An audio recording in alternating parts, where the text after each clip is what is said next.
একজন বাড়ির বৌমা আর একজন বাড়ির জামাইয়ের মধ্যে একটা বিশাল পার্থক্য আছে। পার্থক্যটা কি জানেন? পার্থক্যটা হচ্ছে, একজন জামাইকে যখন আপনি দুটো নয়, চারটে নয়, পাঁচটা নয়, শুধুমাত্র একটা কথা শোনাবেন, সে কিন্তু আপনার দরজায় আর কোনোদিন পা রাখবে না। সে হাজারো আপনাকে উল্টো কথা শুনিয়ে সে চলে যাবে আপনার মুখের ওপর দিয়ে বাড়ি থেকে। আর সেই দিন থেকে আপনার বাড়িতে সে কোনোদিন পা রাখবে না।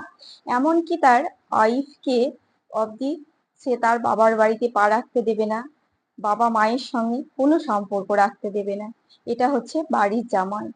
আর একজন বাড়ির বৌমার মধ্যে পার্থক্য কি আছে জানেন? একজন বাড়ির বৌমাকে তাকে হাজারো কথা শোনাবেন, তাকে সবাই মিলে, বাড়ির সবাই মিলে তাকে অপদস্থ করবেন, তাকে অনেক কথা শোনাবেন, কিন্তু সে হাজারো কান্নার পর চোখ মুছতে মুছতে আবারও রান্নাঘরে গিয়ে সবার জন্য রান্না করবে, এসে আবার সবাইকে ভালোবেসে ডেকে খাওয়াবে। তো এই হচ্ছে বাড়ির জামাই আর বাড়ির বৌমার মধ্যে বিশাল একটা পার্থক্য, যেটা কিন্তু কেউ কোনোদিন বুঝবে না আর বোঝার চেষ্টাও করবে না।